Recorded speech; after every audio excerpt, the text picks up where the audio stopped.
মানুষ জীবনে তিনটে কাজ অবশ্যই করে থাকে। কিছু দান করে, কিছু গ্রহণ করে, আর কিছু ত্যাগ করে দেয়। এটাও ভাবতে থাকে যে এটা করলে কিভাবে করবে।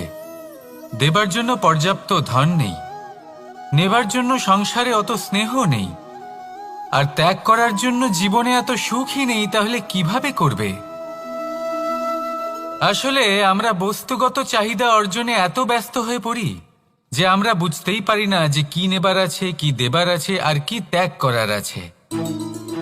তাহলে আজ আমি আপনাকে বলেই দিই, মনে রাখবেন এই তিনটে গুরুত্বপূর্ণ গুণ, তিনটে গুরুত্বপূর্ণ কথা। দেবার জন্য আছে দান, নেবার মতো আছে জ্ঞান, আর ত্যাগ করার মতো আছে অহংকার। যখন আপনি দান করতে শিখে যাবেন, জ্ঞান অর্জন করার শক্তি আপনা থেকেই আপনার মধ্যে চলে আসবে। আর যখন এই জ্ঞান আপনার মধ্যে প্রবেশ করবে, অহংকার আপনা থেকেই আপনার থেকে দূরে চলে যাবে। যে ব্যক্তি এই তিনের মধ্যে ভারসাম্য বজায় রাখতে পারে, তার বর্তমান, ভূত, ভবিষ্যৎ, লোক, পরলোক সব কিছু শুধরে যায়। যেই দিন আপনি দান করতে শিখে যাবেন, জ্ঞান আহরণ করতে শিখে যাবেন, অভিমান ত্যাগ করতে শিখে যাবেন, আপনার সর্বশক্তিশালী, সর্বশক্তিমান পরমেশ্বরেরও প্রয়োজন পড়বে না। কারণ তখন ঈশ্বর আপনার মধ্যেই বাস করবেন। তাহলে আসুন আর আমার সাথে ভালোবেসে বলুন, রাধা রাধা। নিয়তি। রাধা আমাকে বলে, কৃষ্ণ, যদি তুমি জানো যে নিয়তিতে কি আছে, তাহলে তাকে বদলে দাও না কেন?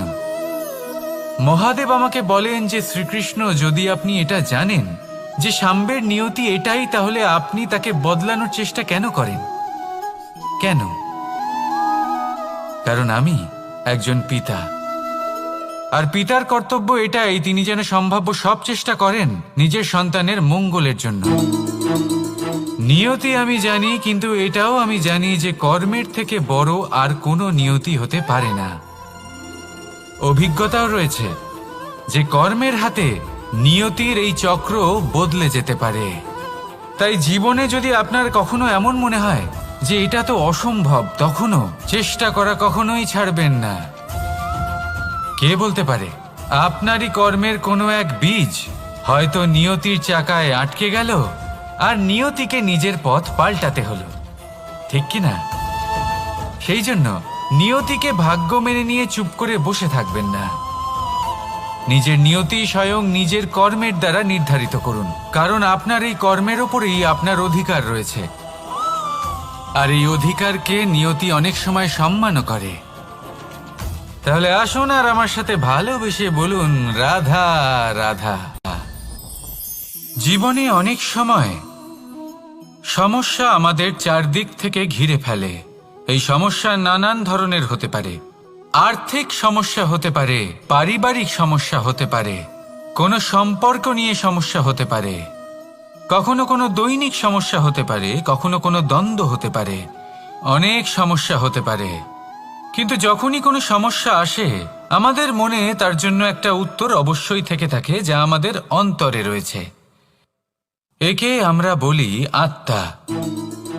আত্মা হলো পরমাত্মারই রূপ, আর পরমাত্মা তা কখনোই কিছু অনুচিত চাইবে না।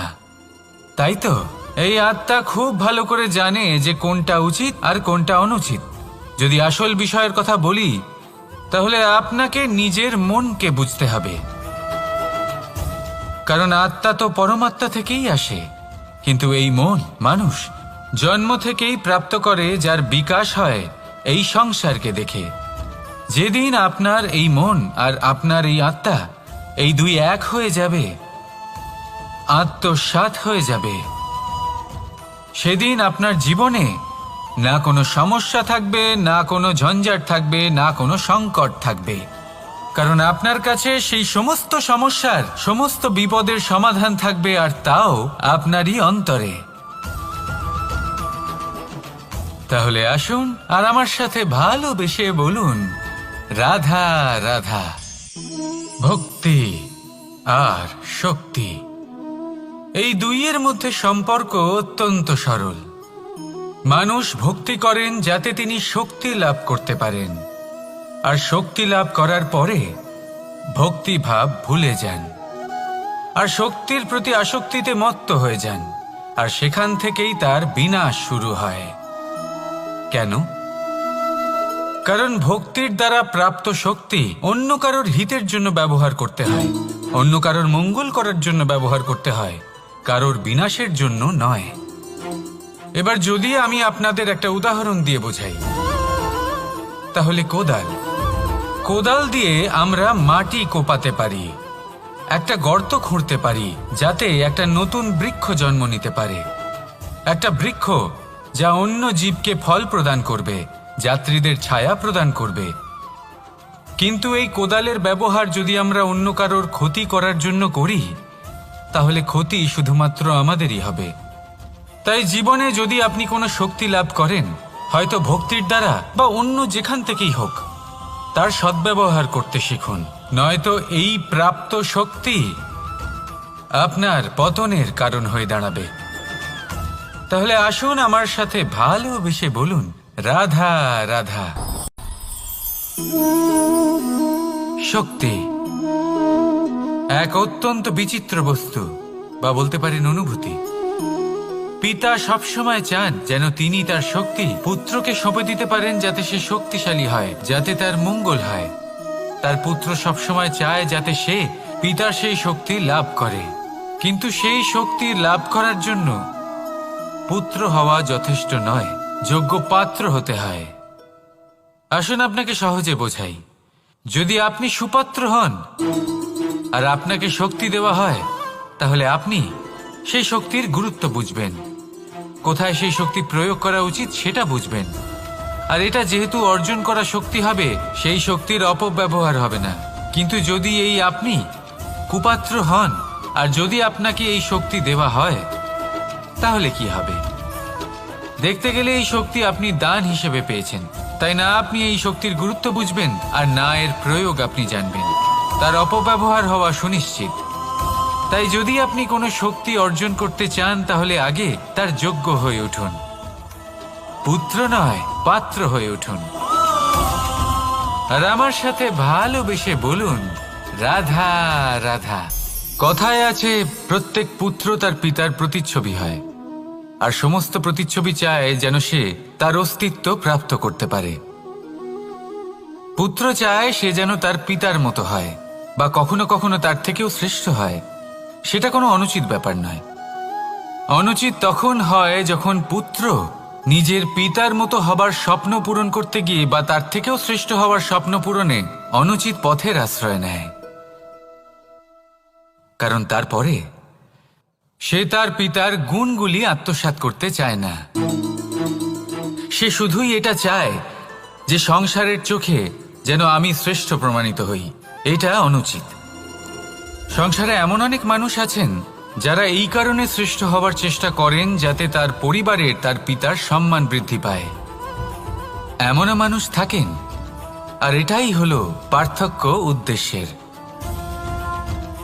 মনে রাখবেন, যদি আপনার উদ্দেশ্য শুভ হয় তাহলে পথও শুভ হবে, যদি আপনার উদ্দেশ্য অশুভ হয় তাহলে পথও অশুভ হবে।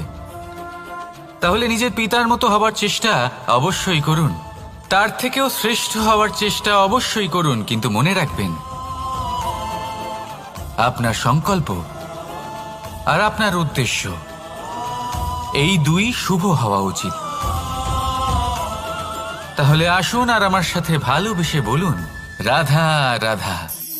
শক্তি শক্তি অর্জন করা এতটা কঠিন নয় যতটা শক্তি লাভ করার পরে সেই শক্তি সামলানো কঠিন হয়।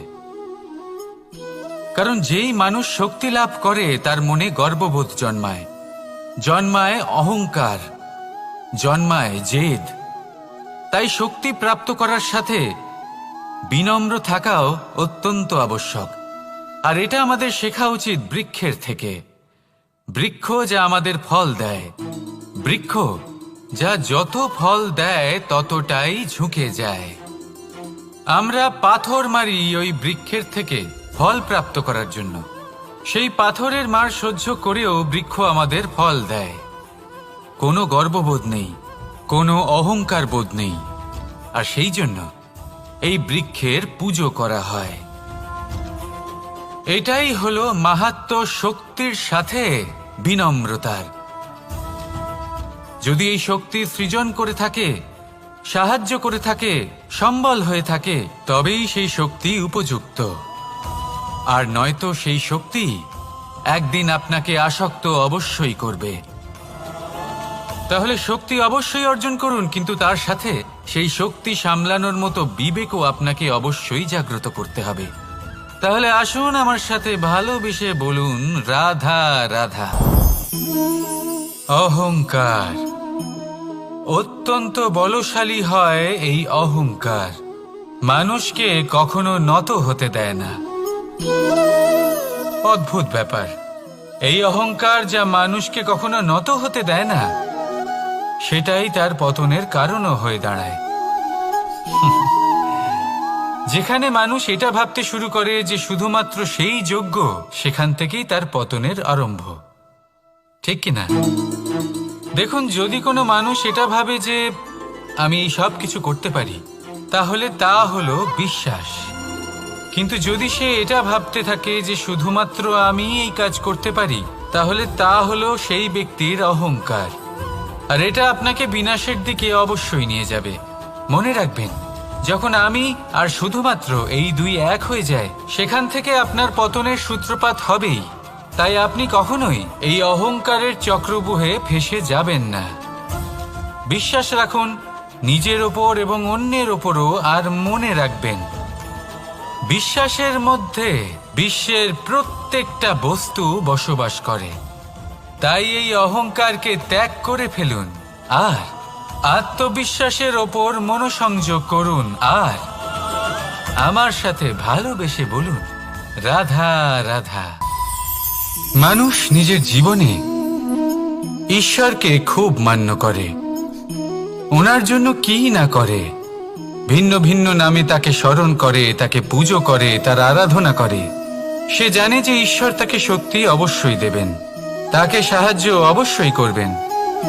কিন্তু যখন প্রশ্ন আসে গুরু এবং ঈশ্বরের, তখন গুরুর মান কখনো কম হওয়া উচিত নয়। কারণ সত্যি বলতে কি, গুরুই হলেন সেই সিঁড়ি যা বেয়ে আপনি ঈশ্বরের কাছে পৌঁছানোর পথ খুঁজে পাবেন। সেই পথ আপনি গুরুর থেকেই পাবেন। গুরু না থাকলে আপনি কখনো ঈশ্বর লাভ করতেই পারবেন না। আর জীবনে অনেক সময় লক্ষ্যের থেকেও অনেক বেশি গুরুত্বপূর্ণ হলো পথ। তাই এই পথের সম্মান করতে শিখুন, অর্থাৎ গুরুকে সম্মান করতে শিখুন। কারণ গুরুই হলেন পরমেশ্বর। তাহলে আসুন আর আমার সাথে ভালোবেসে বলুন, রাধা রাধা। আপনার জীবনে আপনার প্রকৃত বন্ধু আসলে কে? আপনার সব থেকে শ্রেষ্ঠ মিত্র আসলে কে? তিনি যিনি সময় এলে পরে আপনাকে সাহায্য করেন, নাকি তিনি যিনি সময় এলে পরে আপনাকে অর্থ দেন? দেখুন, আমরা হলাম মানুষ, আমাদের জীবনে লেনদেন চলতেই থাকে। এটা আমাদের জীবনের অভিন্ন অংশ। কিন্তু অনেক সময় এমন হয় যে আমরা তাকেই নিজের প্রকৃত বন্ধু বলে মনে করি, যিনি আমাদের একটা বহুমূল্য উপহার দেন। ঠিক কিনা? এবার আপনার জীবনে সেই বহুমূল্য উপহার কোনটা, ওই অমূল্য মিত্র আসলে কে, সেই সিদ্ধান্ত হলো আপনার। কিন্তু যদি আপনি আমাকে জিজ্ঞেস করেন, তাহলে আমার মতে স্বর্ণ, হিরে, মুক্ত, ধন এগুলো বহুমূল্য নয়। বহুমূল্য হলো সঙ্গ, যখন আপনি একা হয়ে যাবেন, সময়, যখন আপনার তাকে প্রয়োজন হবে, সমর্পণ, যখন আপনার বিশ্বাসের প্রয়োজন পড়বে। যে মানুষ আপনার প্রতি এই 3 গুণ প্রদর্শন করেন, যিনি আপনার কঠিন সময়ে আপনাকে অবশ্যই সঙ্গ দেবেন, যখন আপনার প্রয়োজন পড়বে আপনাকে অবশ্যই সময় দেবেন, আপনার প্রতি সম্পূর্ণ সমর্পিত থাকবেন, সেই হলো আপনার আসল মিত্র, সেই হলো আপনার প্রকৃত বন্ধু। কারণ সত্যি বললে, বন্ধুত্বের অর্থই হলো নিজেকে সম্পূর্ণরূপে কারোর কাছে সমর্পণ করে দেওয়া। তাই আপনার সেই বন্ধুর জন্য নিজের প্রাণ উজাড় করে দিন। আর ভালোবেসে বলুন, রাধা রাধা। মানুষ জীবনে তিনটে কাজ অবশ্যই করে থাকে, কিছু দান করে, কিছু গ্রহণ করে, আর কিছু ত্যাগ করে দেয়। এটাও ভাবতে থাকে যে এটা করলে কিভাবে করবে। দেবার জন্য পর্যাপ্ত ধন নেই, নেবার জন্য সংসারে অত স্নেহ নেই, আর ত্যাগ করার জন্য জীবনে এত সুখই নেই, তাহলে কিভাবে করবে? আসলে আমরা বস্তুগত চাহিদা অর্জনে এত ব্যস্ত হয়ে পড়ি যে আমরা বুঝতেই পারি না যে কি নেবার আছে, কি দেবার আছে, আর কি ত্যাগ করার আছে। তাহলে আজ আমি আপনাকে বলেই দিই, মনে রাখবেন এই তিনটে গুরুত্বপূর্ণ গুণ, তিনটে গুরুত্বপূর্ণ কথা। দেবার জন্য আছে দান, নেবার মতো আছে জ্ঞান, আর ত্যাগ করার মতো আছে অহংকার। দৃষ্টি আর দৃষ্টিভঙ্গি, এই সমগ্র লীলা হলো এই দুইয়ের। বিচিত্র হতে পারে, কিন্তু এটাই সত্যি। এবার আপনাকে একটা উদাহরণ দিয়ে বোঝাই। অনেক সময় আপনি কোনো ব্যক্তিকে এটা বলতে শুনবেন যে আমি আমার নিজের উপরে গর্ব করি, আমি নিজেকে নিয়ে গর্ব করি, আমি খুব ভালোভাবে আমার মা বাবার সেবা করি, ওনাদের আমি সবসময় সুখী রাখি, ওনাদের আমি একটা বাড়ি দিয়েছি, সকল সুখ সুবিধা দিয়েছি, ওনাদের জীবনে প্রত্যেক জিনিস দিয়েছি আর দেব যা তাদের প্রয়োজন। এবার আমাকে বলুন যে আপনি কে হন? আপনি হলেন সেই বীজ যা আপনার মাতা পিতা রোপণ করেছেন। আপনার মা বাবাই আপনাকে এই সংসারে জন্ম দিয়েছেন। এবার এইসব কথার কি তাৎপর্য? এই হলো সেই ব্যক্তির দৃষ্টিভঙ্গি। এবার দেখা যাক এই প্রকৃতি আমাদের কি শেখায়। কখনো কোনো গাছকে দেখবেন, যখন সেই গাছে ফল আসে, সে মালিকে এটা বলে না যে দেখো আমি তোমাকে ফল খেতে দিচ্ছি। সেই বৃক্ষ এটা বলে না যে দেখো আমি তোমায় আহার করতে দিচ্ছি, কারণ ও জানে যে এটা হলো সেই মালির পরিশ্রম, এটা হলো তারই কর্মের ফল, আর এটা তারই পাওয়া উচিত। সে বলে যে তোমার জিনিস তোমাকেই অর্পণ করলাম, এ আমার জিনিস নয়। ও জানে সেই মালির গুরুত্ব আসলে কি। এটা হলো তার দৃষ্টিভঙ্গি। সেই জন্য আপনি জীবনে কোন ব্যক্তির মধ্যে, কোন পশু পাখির মধ্যে, কোন প্রাণীর মধ্যে, কোন পরিস্থিতিতে, কোন আবেগের মুহূর্তে কি দেখতে পাচ্ছেন, সেটা আপনার দৃষ্টিভঙ্গির উপরে নির্ভর করছে। তাই নিজের মনে ধন্যাত্মক ভাব জাগ্রত করুন, শুভ চিন্তা নিয়ে আসুন।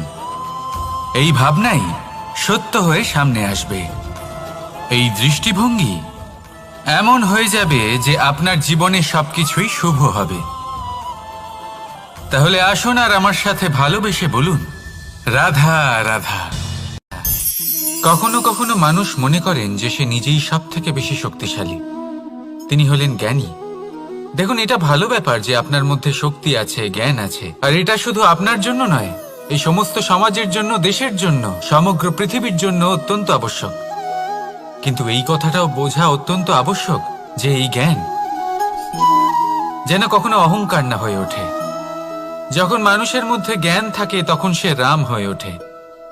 রাম, যিনি সমুদ্রের বুকে সেতু বানিয়েছিলেন, বানর সেনার দ্বারা রাক্ষস রাজকে পরাজিত করেছিলেন, আর চিরকালের জন্য সবার কাছে আদর্শ হয়ে উঠেছিলেন। আর যদি মানুষের মনে অহংকার জন্মায়, তাহলে সে রাবণ হয়ে ওঠে। দেশে বিদেশে যতই খ্যাতি থাকুক না কেন, সে রাক্ষস হয়ে ওঠে, নিজের সাথে সাথে সমস্ত কুলের বিনাশ করে বসে। এবার জ্ঞান নাকি অহংকার, আপনার কি চাই সেই সিদ্ধান্ত আপনার, আর আপনার এই সিদ্ধান্তই নিশ্চিত করবে যে আপনার কর্ম কি হবে, আর আপনার এই কর্মই নিশ্চিত করে দেবে আপনার প্রারব্ধ কি হবে। তাহলে শুভ কর্ম করুন আর আমার সাথে ভালোবেসে বলুন, রাধা রাধা। আপনি কখনো পাখিদের দেখেছেন? যেভাবে মানুষ তার সন্তানকে জন্ম দেয়, পাখিরাও সন্তানদের জন্ম দেয়। আর যেই তার সন্তান এই সংসারে প্রবেশ করে, সেই পাখি তাকে আগলে রাখে, তার যত্ন করে, ওর জন্য বাসা বানায়, ওর জন্য দূর কোথাও থেকে খাবার নিয়ে আসে, নিজের ঠোঁট দিয়ে ওর মুখে খাবার খাইয়ে দেয়, সবকিছু করে। কিন্তু একটা কাজ পাখি করে, কিন্তু মানুষ কখনোই করে না। যখন পাখি মনে করে যে তার সন্তান বড় হয়ে গেছে, ওকে এবার ওরা শিখতে হবে নিজেকেই আত্মরক্ষা শিখতে হবে, নিজের খাবার নিজেই খুঁজে আনতে হবে, তো সেই পাখি তার সন্তানকে বাসা থেকে বের করে দেয়। তারপর সেই পাখির সন্তান নিজে উড়তে শেখে, আত্মরক্ষা করতে শেখে এবং আস্তে আস্তে সে আত্মনির্ভর হয়ে ওঠে। কিন্তু মানুষ কি তার সন্তানের সাথে এটাই করে? কখনোই নয়। মানুষ তার সন্তানকে নিজের সাথে বেঁধে রাখে, সব সময় তার লালন পালনের, তার দেখাশোনার ব্যবস্থা করে রাখে, আর এটাই ভাবেন যে আমি হলাম ওর পালনকর্তা, ওর খেয়াল রাখা তো আমার কর্তব্য। কিন্তু না, এই কাজ করতে করতে উনি আস্তে আস্তে নিজেরই সন্তানের শত্রু হয়ে ওঠেন, তার বিকাশের শত্রু হয়ে ওঠেন। তাই যখন সন্তান বড় হবে তখন অবশ্যই ভালোবাসুন, কিন্তু পাখির মতো কঠোর হওয়াও প্রয়োজনীয়, তবেই তার বিকাশ হবে। ওকে নিজের কষ্ট নিজেকেই সহ্য করতে দিন, শিখতে দিন জীবনের অনুভূতি কেমন, তবেই তার বিকাশ হবে। নয়তো সেই সন্তান আজীবন আপনার জন্য বোঝা হয়ে থাকবে, আর আপনি তার বিকাশের পথে আজীবন বাধা হয়ে থাকবেন। আর আমার মনে হয় না আপনি সেটা চাইবেন, তাই তো? আসুন আমার সাথে ভালোবেসে বলুন রাধা রাধা। জীবনে শিখরে পৌঁছানোর জন্য মানুষের কি প্রয়োজন হয়ে থাকে? সিঁড়ির। কিন্তু তাও প্রত্যেক মানুষ, প্রত্যেক ব্যক্তি শিখরে পৌঁছতে পারেন না। এর কারণ কি? কারণ একটা হতে পারে যে মানুষ কল্পনা করতে থাকেন কিন্তু সিঁড়ি খুঁজে পান না। কিছু মানুষ খুঁজে নেন কিন্তু তা পেয়ে এতটাই প্রসন্ন হয়ে যান যে তারপর আর কোনো কর্মই করেন না। খুব সোজা ব্যাপার। অনেক মানুষ সিঁড়ি খুঁজে পান না, আর যদি পেয়েও যান তাও যতক্ষণ না তাতে চড়ছেন সেই শিখরে পৌঁছবেন কি করে? যতক্ষণ না আপনি পরিশ্রম করছেন, যতক্ষণ না সেই সিঁড়িতে আপনি চড়ছেন, যতক্ষণ না ক্লান্ত হচ্ছেন, আপনার পায়ে হাঁটুতে ব্যথা না হচ্ছে, ততক্ষণ এই শিখরে পৌঁছানোর সৌভাগ্য লাভ করতে পারবেন না। তাহলে কল্পনার সাথে কর্ম করুন, পরিকল্পনার সাথে পরিশ্রম করুন, সব কিছু পাবেন। আসুন আমার সাথে ভালোবেসে বলুন রাধা রাধা। সুখ আর অভিজ্ঞতা, এই দুই জীবনে একসাথে কখনোই আসে না। মনে রাখবেন, যেখানে সুখ থাকে সেখানে অভিজ্ঞতা থাকে না। আর যখন এই সুখ আমাদের জীবন থেকে দূরে চলে যায়, তখন আমাদের জীবনে আসে এই অভিজ্ঞতা। পরমাত্মা, প্রকৃতি, নিয়তি এই অভিজ্ঞতাকে আমাদের জীবনে পাঠান যাতে আমরা একটা অত্যন্ত গুরুত্বপূর্ণ শিক্ষা, একটা জ্ঞান প্রাপ্ত করতে পারি।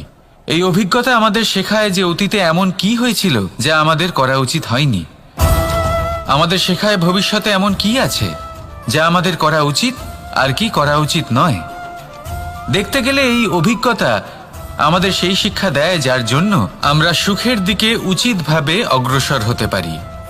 সেই জন্য জীবনে যখনই দুঃখ আসবে, দুঃখের এই সময় আসবে, তখন হতাশ হবেন না। বোঝার চেষ্টা করুন এই পরিস্থিতি কেন এসেছে, কি শিক্ষা দিতে এসেছে। যদি আপনি সেই জ্ঞান লাভ করেন, সুখের পথে অগ্রসর হন, তাও উচিত রূপে, তাহলে এই অভিজ্ঞতার উদ্দেশ্য পূরণ হয়ে যায়। তাহলে আসুন আর আমার সাথে ভালোবেসে বলুন রাধা রাধা। প্রতিশোধ অথবা কাউকে দুঃখ দেওয়ার ভাবনা, যদি এটা আপনার মনে থাকে তাহলে আপনি নিজের মনেই যন্ত্রণার একটা বিশাল বৃক্ষ রোপণ করছেন, এটা মনে রাখবেন। কারণ কাউকে দুঃখ দেবার এই ভাবনা, এটা হলো সেই বীজ যা আপনার মনেই পতিত হবে, আপনার মনেই অঙ্কুরিত হবে, আর আপনার মনেই একটা বিশাল বৃক্ষরূপে বেড়ে উঠবে। জীবন আপনার, কর্ম আপনার, কাউকে দুঃখ দেবার ভাবনা আপনার ছিল, এই বৃক্ষ হলো আপনার, তাই এর ফলও আপনিই পাবেন, যা গ্রহণও আপনাকেই করতে হবে। মনে রাখবেন, যে মানুষ এটা ভাবে যে আমি ওকে দুঃখ দেব, ওকে কষ্ট দিতে চাই আমি, সেই মানুষই দুঃখ আর কষ্ট পেয়ে থাকে। যদি সেই জায়গায় আপনি এটা ভাবেন যে আমি কাউকে সুখী করে তুলতে চাই, কাউকে সুখ প্রদান করতে চাই, তাহলে তারও বীজ আপনার মনেই রোপণ হবে, বৃক্ষে পরিণত হবে, যার ফলও আপনিই পাবেন। এখানে বিষয়টা হলো শুধু মানসিকতার চিন্তা, যা সত্য হয়ে আপনার সামনে আসে। তাহলে এই মানসিকতা শুভ করুন, সবার জন্য মঙ্গল কামনা করুন। অন্যের মনে আপনার জন্য ভালো চিন্তা থাকুক বা না থাকুক, আপনি সবার জন্য শুভ চিন্তা করে কর্ম করতে থাকুন, তাহলে আপনার সাথেও ভালোই হবে। তাহলে আসুন আর আমার সাথে ভালোবেসে বলুন, রাধা রাধা। আমরা সকলে চাই আমাদের জীবনে সাফল্য আসুক। আমরা চাই যে এই সংসারে আমাদের খ্যাতি ছড়িয়ে পড়ুক। আমরা চাই যেন আমরা আলোচিত হই। কিন্তু শুধু চাইলেই কি যায় আসে? যদি এই সংসারে আলোচিত হতে হয়, তাহলে পরিচিত হতে হবে পরিশ্রমের দ্বারা। যতক্ষণ না আপনারা পরিশ্রমের সাথে পরিচিত হবেন, সাফল্যের সাথে পরিচিত হবেন না।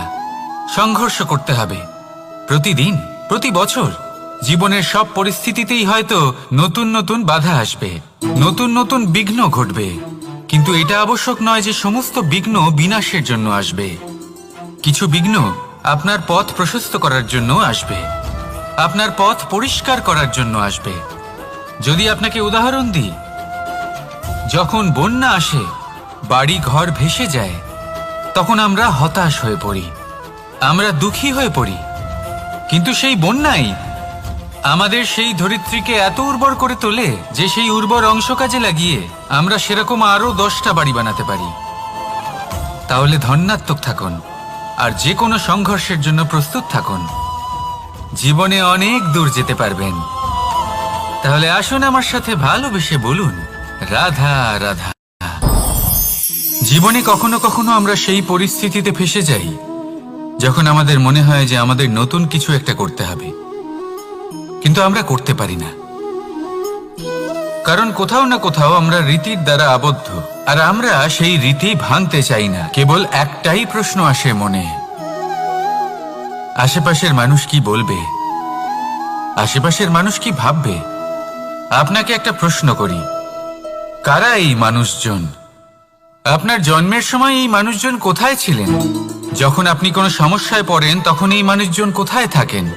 এগিয়ে এসে কি আপনাকে সাহায্য করেন, নাকি সেই সমস্যার সমাধান আপনি নিজেই করেন? এইসব মানুষজনের চিন্তা ত্যাগ করুন যদি আপনি জীবনে বাঁচতে চান। ভেবে দেখুন জীবনে কি কি শুভ আছে আর কি কি শুভ করতে পারেন। যদি তা স্রোতের বিপরীতে হয়, তাহলে সংঘর্ষ করুন, কিন্তু এইসব মানুষজনের কথা ভাববেন না। ভেবে দেখুন জীবনে আপনি কি কি শুভ কাজ করতে পারেন। এটা ভাবুন যে আপনি কখনো এমন কোনো কাজ করে ফেলেননি তো যার জন্য কারো হৃদয় আহত হয়েছে। শুভর দিকে নিজের চিন্তা কেন্দ্রীভূত করুন, আপনার জীবনে সব কিছু শুভই হবে। তাহলে আসুন আমার সাথে ভালোবেসে বলুন, রাধা রাধা। সমস্যা, কঠিন সময়, সংকট, বিপদ কার জীবনে নেই? প্রত্যেকের জীবনে আছে। কিন্তু আমাকে একটা কথা বলুন, যদি নৌকায় ঢেউকে ভয় পেতে শুরু করে, তাহলে সাগর পার করবে কে? কখনো কোনো ছোট্ট পিঁপড়েকে দেখেছেন, যে আকারে হয়তো ছোট হতে পারে কিন্তু বড় শিক্ষা দিয়ে যায়? কিন্তু আমরা শিখিই না। এবার দেখুন একটা পিঁপড়েকে, যে ভোজনের খোঁজে বাইরে বের হয়, একটা ছোট্ট দানা তুলে নেয়। ছোট দানা তোলে কারণ তার থেকে বেশি সে তুলতেই পারবে না। সে দানা নিয়ে চলতে শুরু করে, কোনো দেওয়ালে উঠে পড়ে, আবার পড়েও যায়। সেই দানা দূরে কোথাও একটা পড়ে যায়, তা আবার খোঁজে, তুলে নেয়, আবার চলতে থাকে। পড়ে যায় আবার ওঠে, পড়ে যায় আবার ওঠে। সেই দানাটা রেখে দেয়, আবার বেরিয়ে পড়ে ভোজনের খোঁজে। পরিশ্রম করতে থাকে কিন্তু হার মানে না। এই শিক্ষাই তো আমাদের প্রাপ্ত করতে হবে। নিরন্তর পরিশ্রম আর নির্ভীক হয়ে কর্ম করে যেতে হবে। এটাই হলো সাফল্যের মাধ্যম, এটাই হলো জয়ের মন্ত্র, অচ্যুত অজয় অস্ত্র। তাহলে আসুন আর আমার সাথে ভালোবেসে বলুন, রাধা রাধা। আজকাল আপনি দেখে থাকবেন যে মা বাবা শুধুমাত্র সন্তানকে ভালোবাসেন তা নয়, তাদের মোহেও জড়িয়ে পড়েন। বিদ্যালয়ে যখন পাঠান তখন সমস্ত সুযোগ সুবিধা দিয়েই পাঠান। চেষ্টা করেন যে সবসময় যেন সন্তান তাদের চোখের সামনেই থাকে। কিন্তু ভুলে যান এক অত্যন্ত গুরুত্বপূর্ণ কথা, যে সন্তানকে এক নতুন দৃষ্টিভঙ্গি দেওয়াই হলো ওনাদের কর্তব্য। সেই জন্য পুরাতনকালে শিষ্যদের গুরুকুলে পাঠানো হতো, বাড়ির থেকে দূরে। কারণ বাড়ি ছেড়ে যাওয়া এক সন্তানের জন্য, এক শিষ্যের জন্য অত্যন্ত শুভ লক্ষণ হয়। যখন সে বাড়ির থেকে দূরে, গৃহস্থের থেকে দূরে থাকবে, তখন এই সংসারকে সে এক নতুন দৃষ্টিভঙ্গি দিয়ে দেখবে, পরখ করবে, বুঝতে পারবে, আর সবকিছু নিজে থেকেই শিখে যাবে কখন আক্রমণ করতে হয়, কখন পিছু হটতে হয়, কিভাবে এই সংসারের সম্মুখীন হতে হয়। আর এটা আপনার দৃষ্টি ওকে শেখাতে পারবে না, ওর অভিজ্ঞতা ওকে শেখাতে পারবে।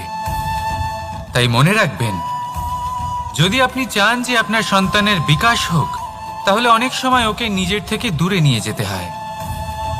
যদি মোহে আবদ্ধ থাকেন, তাহলে ওর বিকাশ কখনোই হবে না। তাহলে আসুন আমার সাথে ভালোবেসে বলুন, রাধা রাধা। এই সমগ্র সংসারের সব থেকে গুরুত্বপূর্ণ ব্যক্তি কে? স্বয়ং আপনি। নিজের জন্য তো বটেই, তাই না? কারণ যখন আপনি জন্মগ্রহণ করেন, নিজের চোখ খোলেন, এই সংসারে আসেন, তখনই তো এই সংসারকে আপনি দেখতে পান, অনুভব করতে পারেন। এখানকার আবেগ, এখানকার মানুষজন তখন থেকেই অনুভব করেন। যদি আপনি না থাকেন, তাহলে এই সংসারের অস্তিত্ব আপনার কাছে শূন্যের সমান, তাই না? আপনি না থাকলে এই সংসারও আপনার কাছে নেই। এবার সবাই বলবেন যে এ তো সত্যি কথা, সেই অনুযায়ী তো আমার স্বার্থপর হওয়া উচিত, অহংকারী হওয়া উচিত, কারণ আমার কাছে আমিই তো সবকিছু। দৃষ্টিভঙ্গি পাল্টে দেখুন, আপনার কাছে সব থেকে বেশি গুরুত্বপূর্ণ ব্যক্তি কে? আপনি নিজেই। সেই মানুষটি কেমন হওয়া উচিত একটু ভেবে দেখুন। সবসময় সকলকে সাহায্য করুন, একসাথে মিলে পরিশ্রম করুন, সাহায্য করুন অন্যদেরকে, এটা অতি আবশ্যক। এবং তার থেকেও বেশি গুরুত্বপূর্ণ হলো এটাই যে আপনার মনে যেন কখনো এই বিষয়ে ভয় না থাকে যে আমি আমার প্রিয়জনদের, আমার কাছের মানুষগুলিকে হারিয়ে ফেলব। এই ভয় কখনোই মনের মধ্যে থাকা উচিত নয়। যদি ভয় থাকে, তাহলে থাকুক এই বিষয়ে যে সকল মানুষ আমার জীবন থেকে, আমার থেকে দূরে চলে যাচ্ছেন, তাদের বাধা দিতে দিতে আমি যেন নিজেকেই না হারিয়ে ফেলি, নিজের অস্তিত্বকেই না হারিয়ে ফেলি, নিজের ব্যক্তিত্বকে, নিজের বিচারধারাকে, নিজের করুণার শক্তি না হারাই। তাহলে এই ভয় ত্যাগ করুন আর আমার সাথে ভালোবেসে বলুন, রাধা রাধা। দৃষ্টি আর দৃষ্টিভঙ্গি, এই সমগ্র লীলা হলো এই দুইয়ের। বিচিত্র হতে পারে, কিন্তু এটাই সত্যি।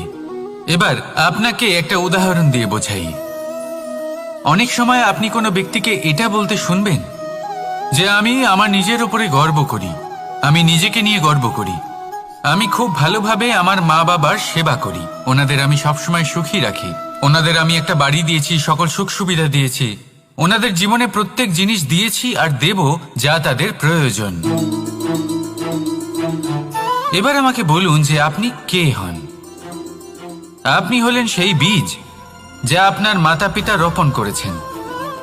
আপনার মা বাবাই আপনাকে এই সংসারে জন্ম দিয়েছেন। এবার এইসব কথার কি তাৎপর্য? এই হলো সেই ব্যক্তির দৃষ্টিভঙ্গি। এবার দেখা যাক এই প্রকৃতি আমাদের কি শেখায়। কখনো কোনো গাছকে দেখবেন, যখন সেই গাছে ফল আসে, সে মালিকে এটা বলে না যে দেখো আমি তোমাকে ফল খেতে দিচ্ছি। সেই বৃক্ষ এটা বলে না যে দেখো আমি তোমায় আহার করতে দিচ্ছি, কারণ ও জানে যে এটা হলো সেই মালির পরিশ্রম, এটা হলো তারই কর্মের ফল, আর এটা তারই পাওয়া উচিত। সে বলে যে তোমার জিনিস তোমাকেই অর্পণ করলাম, এ আমার জিনিস নয়। ও জানে সেই মালির গুরুত্ব আসলে কি, এটা হলো তার দৃষ্টিভঙ্গি। সেই জন্য আপনি জীবনে কোন ব্যক্তির মধ্যে, কোন পশু পাখির মধ্যে, কোন প্রাণীর মধ্যে, কোন পরিস্থিতিতে, কোন আবেগের মুহূর্তে কি দেখতে পাচ্ছেন, সেটা আপনার দৃষ্টিভঙ্গির উপরে নির্ভর করছে। তাই নিজের মনে ধন্যাত্মক ভাব জাগ্রত করুন, শুভ চিন্তা নিয়ে আসুন। এই ভাবনাই সত্য হয়ে সামনে আসবে। এই দৃষ্টিভঙ্গি এমন হয়ে যাবে যে আপনার জীবনে সবকিছুই শুভ হবে। তাহলে আসুন আর আমার সাথে ভালোবেসে বলুন, রাধা রাধা। কখনো কখনো মানুষ মনে করেন যে সে নিজেই সব থেকে বেশি শক্তিশালী, তিনি হলেন জ্ঞানী। দেখুন, এটা ভালো ব্যাপার যে আপনার মধ্যে শক্তি আছে, জ্ঞান আছে, আর এটা শুধু আপনার জন্য নয়, এই সমস্ত সমাজের জন্য, দেশের জন্য, সমগ্র পৃথিবীর জন্য অত্যন্ত আবশ্যক। কিন্তু এই কথাটাও বোঝা অত্যন্ত আবশ্যক যে এই জ্ঞান যেন কখনো অহংকার না হয়ে ওঠে। যখন মানুষের মধ্যে জ্ঞান থাকে তখন সে রাম হয়ে ওঠে। রাম, যিনি সমুদ্রের বুকে সেতু বানিয়েছিলেন, বানর সেনার দ্বারা রাক্ষস রাজকে পরাজিত করেছিলেন, আর চিরকালের জন্য সবার কাছে আদর্শ হয়ে উঠেছিলেন। আর যদি মানুষের মনে অহংকার জন্মায় তাহলে সে রাবণ হয়ে ওঠে। দেশে বিদেশে যতই খ্যাতি থাকুক না কেন, সে রাক্ষস হয়ে ওঠে, নিজের সাথে সাথে সমস্ত কুলের বিনাশ করে বসে। এবার জ্ঞান নাকি অহংকার, আপনার কি চাই সেই সিদ্ধান্ত আপনার, আর আপনার এই সিদ্ধান্তই নিশ্চিত করবে যে আপনার কর্ম কি হবে, আর আপনার এই কর্মই নিশ্চিত করে দেবে আপনার প্রারব্ধ কি হবে। তাহলে শুভ কর্ম করুন আর আমার সাথে ভালোবেসে বলুন, রাধা রাধা। আপনি কখনো পাখিদের দেখেছেন? যেভাবে মানুষ তার সন্তানকে জন্ম দেয়, পাখিরাও সন্তানদের জন্ম দেয়। আর যেই তার সন্তান এই সংসারে প্রবেশ করে, সেই পাখি তাকে আগলে রাখে, তার যত্ন করে, ওর জন্য বাসা বানায়, ওর জন্য দূর কোথাও থেকে খাবার নিয়ে আসে, নিজের ঠোঁট দিয়ে ওর মুখে খাবার খাইয়ে দেয়, সবকিছু করে। কিন্তু একটা কাজ পাখি করে কিন্তু মানুষ কখনোই করে না। যখন পাখি মনে করে যে তার সন্তান বড় হয়ে গেছে, ওকে এবার ওরা শিখতে হবে, নিজেকেই আত্মরক্ষা শিখতে হবে, নিজের খাবার নিজেই খুঁজে আনতে হবে, তো সেই পাখি তার সন্তানকে বাসা থেকে বের করে দেয়। তারপর সেই পাখির সন্তান নিজে উড়তে শেখে, আত্মরক্ষা করতে শেখে, এবং আস্তে আস্তে সে আত্মনির্ভর হয়ে ওঠে। কিন্তু মানুষ কি তার সন্তানের সাথে এটাই করে? কখনোই নয়। মানুষ তার সন্তানকে নিজের সাথে বেঁধে রাখে, সব সময় তার লালন পালনের, তার দেখাশোনার ব্যবস্থা করে রাখে, আর এটাই ভাবেন যে আমি হলাম ওর পালনকর্তা, ওর খেয়াল রাখা তো আমার কর্তব্য। কিন্তু না, এই কাজ করতে করতে উনি আস্তে আস্তে নিজেরই সন্তানের শত্রু হয়ে ওঠেন, তার বিকাশের শত্রু হয়ে ওঠেন। তাই যখন সন্তান বড় হবে তখন অবশ্যই ভালোবাসুন, কিন্তু পাখির মতো কঠোর হওয়াও প্রয়োজনীয়, তবেই তার বিকাশ হবে। ওকে নিজের কষ্ট নিজেকেই সহ্য করতে দিন, শিখতে দিন জীবনের অনুভূতি কেমন, তবেই তার বিকাশ হবে। নয়তো সেই সন্তান আজীবন আপনার জন্য বোঝা হয়ে থাকবে, আর আপনি তার বিকাশের পথে আজীবন বাধা হয়ে থাকবেন। আর আমার মনে হয় না আপনি সেটা চাইবেন, তাই তো? আসুন আমার সাথে ভালোবেসে বলুন, রাধা রাধা। জীবনে শিখরে পৌঁছানোর জন্য মানুষের কি প্রয়োজন হয়ে থাকে? সিঁড়ির। কিন্তু তাও প্রত্যেক মানুষ, প্রত্যেক ব্যক্তি শিখরে পৌঁছতে পারেন না। এর কারণ কি? কারণ একটা হতে পারে যে মানুষ কল্পনা করতে থাকেন কিন্তু সিঁড়ি খুঁজে পান না। কিছু মানুষ খুঁজে নেন কিন্তু তা পেয়ে এতটাই প্রসন্ন হয়ে যান যে তারপর আর কোনো কর্মই করেন না। খুব সোজা ব্যাপার। অনেক মানুষ সিঁড়ি খুঁজে পান না, আর যদি পেয়েও যান তাও যতক্ষণ না তাতে চড়ছেন সেই শিখরে পৌঁছবেন কি করে? যতক্ষণ না আপনি পরিশ্রম করছেন, যতক্ষণ না সেই সিঁড়িতে আপনি চড়ছেন, যতক্ষণ না ক্লান্ত হচ্ছেন, আপনার পায়ে হাঁটুতে ব্যথা না হচ্ছে, ততক্ষণ এই শিখরে পৌঁছানোর সৌভাগ্য লাভ করতে পারবেন না। তাহলে কল্পনার সাথে কর্ম করুন, পরিকল্পনার সাথে পরিশ্রম করুন, সব কিছু পাবেন। আসুন আমার সাথে ভালোবেসে বলুন, রাধা রাধা।